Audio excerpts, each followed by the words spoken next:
Yo, what's up, guys? Here is Hansa Man back in the business. I'm glad that you find a way just to spend a little bit of time with me today. So today we're gonna be talking about my first real job. So what I was looking for was in my headset. Okay, my mindset was set up for good income, so I can secure myself and my potential girlfriend, and grind it. Just go for the career process, and that was my vision, was all I was looking for. Something I don't have to work physically that much, but using my head and like balance itself. But before that, okay, I was working for a company in a warehouse, and my responsibilities were to carry out the trash bins outside of the warehouse and then separate them and put them in the right baler. You know, the plastic, paper, and shit like this. It was about, imagine me, guy, with my physics, carrying 20 to 30 trash bins, just pushing it out of the warehouse. You know, the massive one. I don't know how in your country, but in mine, they have like 10. No, they have more. Fuck's sake, they have like 30, 40 kilograms, and you're just like pushing it outside of the warehouse, and then you're just like, smashing all day. Um, Worth mentioning, it was a 1.5 hour from my home, and I earned so little money that even the cost of traveling there, it wasn't just worth it, but I needed something. And after 3 weeks, I literally broke my two Achilles parts on my legs, so I don't know how to describe it, and I couldn't work anymore. So one day I just sit down. I was like, okay, I need a different position. Bam, bam, bam. Google. We are looking for customer advisor, data entrance cleric, and for this company which is based blah blah blah. I was like, okay, I'm gonna apply. Next day they called me for the interview. It was my first interview, like for the real one when they actually asked me, what's my experience, blah blah blah. It's so hard. It's so hard when you graduate from the school and you're trying to sell out yourself for the first time because you don't actually know what's the interview about. You are very nervous, you're sweating, you know what I mean? And they just showed me the office. They said, okay, this is what you're gonna do. Are you capable of doing that? I didn't know. I remember I didn't know what the fuck she was talking about. I was like, yeah, sure, I can do that. We will see. Alice. Next point was the training, which was basically putting me in the fire. So next 3 days I was just trying to do the data cleric, data entrance, and answering the phones and taking the orders. And it was my base job for 3 next days. I was very bad, but I do not tend to give up easily, so I just did it. And eventually they put me more responsibility on my shoulder. It was considering the fact it was the first job where I was actually responsible for something else than the bins.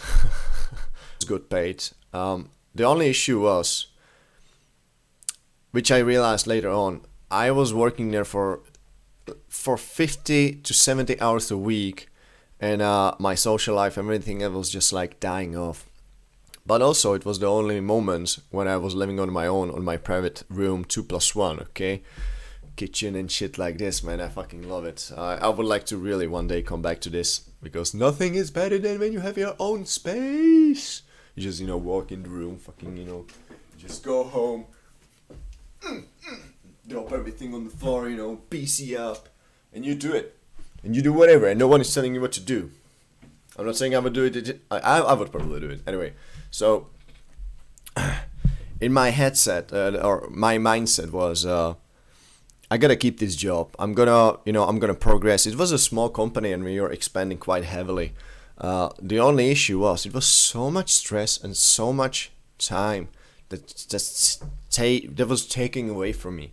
And this is sometimes something I realized after like 9 months, when I was literally so freaking tired, so tired. Do you remember that time when you were like 21 and you could sleep 3 hours a day and you didn't care?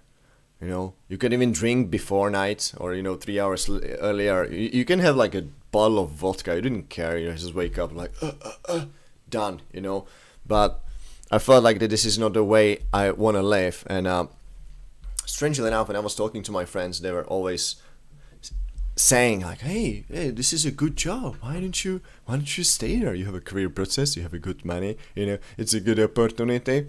And it's like, if you are wild shot, okay, who doesn't know what to do with his life and looking for some answers, you are listening to people that you care about, so your friends, maybe your family, whatever, you just listen to them, and you're asking yourselves the questions like, holy shit, is this really me or them, or like, what is wrong with me, why I'm not that happy. And that was really bothering me. And after 1 year, I just told him I gotta quit. And I was very cocky. I remember I was very cocky. I had so much confidence in my skills that I became a little bit arrogant. I felt like that after this 1 year of experience, I know everything, and I can do whatever I want. And later on, when I was looking for another job, it was quite a problem for me, which I didn't know. But yeah, so after 1 year of there, I was a little bit expecting when I was leaving the job, and it felt very horrible because if you are working in a very busy environment and people are depending on you, and you are trying the best for the company, you are putting your life into that company, and in the end, you say, I'm out, or I want a promotion, or I want something else, and they don't offer you anything like not that much extra. They offered me extra money, they offered me paid vacation, and it's just in the end, it didn't do it. Okay, it didn't do it. And I was just like, I wasn't angry, I was just disappointed. I was disappointed not in me that time, I was disappointed in the company that they are not treating the employees the right way. But this is something, again, you gotta figure it out when you grow up. Another thing that's worth mentioning is how I figured that there's always difference between the office people and warehouse people for some reason. It was so weird to me that people from the warehouse, they were approaching me like, hey man, like, not like, oh, you're in the office, blah, blah. No, there was a little bit of fear, like a judgment. I don't know how to describe it. It was always a difference between warehouse and office people. And I remember after a couple of months, they told me like, you can talk to them the way you talk. And I was like, why the fuck not? It was a very weird concept. Also, another thing worth mentioning is, like I said, my mindset was, I will be talking about relationships, okay, with girls.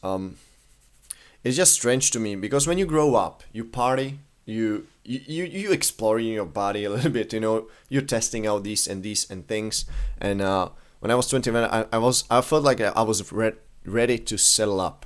I was ready to settle up just because, and I think it's just because everyone around me was doing it, and they always had like relationship, and then suddenly that makes you feel lonely, and that for some reason makes you feel guilty as well, or not happy or not satisfied. So you're looking for girlfriend, and I found a few of them, which I actually don't remember the name. It's strange, but it was a very short relationships, and afterwards so many things happened that I actually don't remember their names, and it was very quick.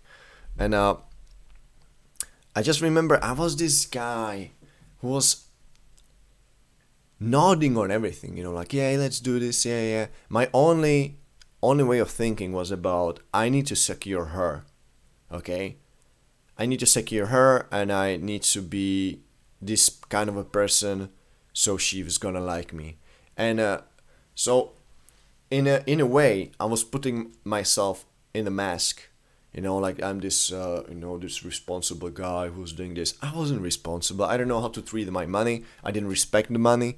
It was a shit show. And it was like the first time when I actually fell in love like twice.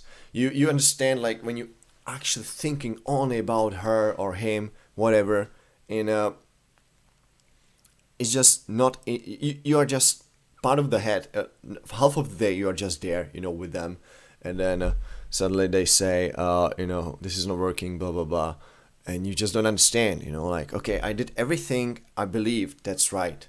I did everything what was in my head. It should be working. Why it's not working? I secured. I was there for her. I was going out on dates, which I didn't like really much, because we always go to the restaurant. I was paying off and blah blah blah. It was so weird, and it never felt like me, even though I didn't even consider the fact that that might be the case, because I was way too young, way immature to realize those things. So it was like quite experience to me, and strangely enough, is I will call it like sequence. Okay, when you are from 15 of age to, let's say, 19, 20, when you are just like buzzing around, hooking up with whoever, nobody really cares about you, because you are just this funny guy who's drinking and making fun, showman, and everybody likes him. So it was kind of easy to me. But as you grow up, the priorities changed, and I didn't understand what does it mean. And I always felt like that, and I saw it in the movies. You believe that shit. When you're a kid, you just believe that shit what you see on the TV, on internet. People are looking for the securities, or you're scrolling down this Facebook and there's 10 tips what makes your boyfriend the best on the planet, or what you should do, blah blah blah. And you're like, this is just so weird. I have to do this. I have to do this in order. I was this kind of a person. I was like, whatever is in the internet, whatever told me anything, I was just this guy who's like, okay, I'm gonna try it, I'm gonna do it, yeah. Not like this, okay, not with this expression. Okay, I'm just want to be clear here, but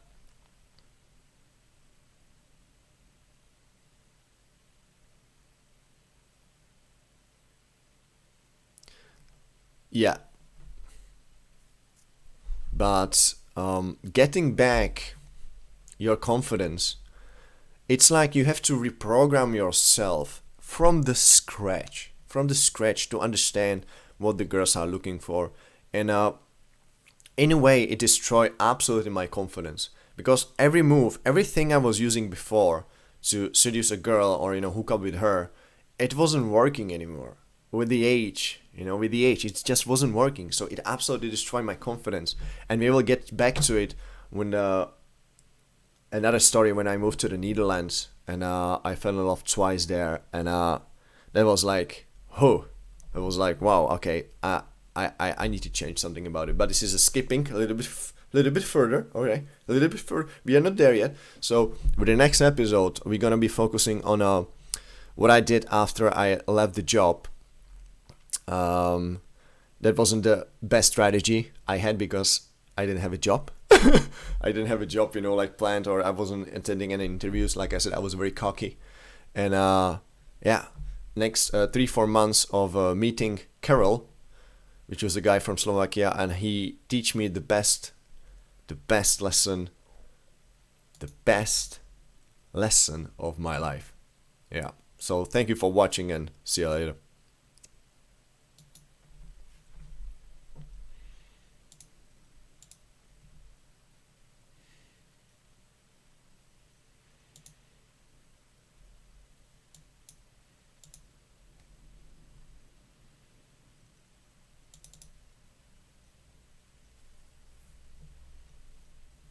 I'm still recording.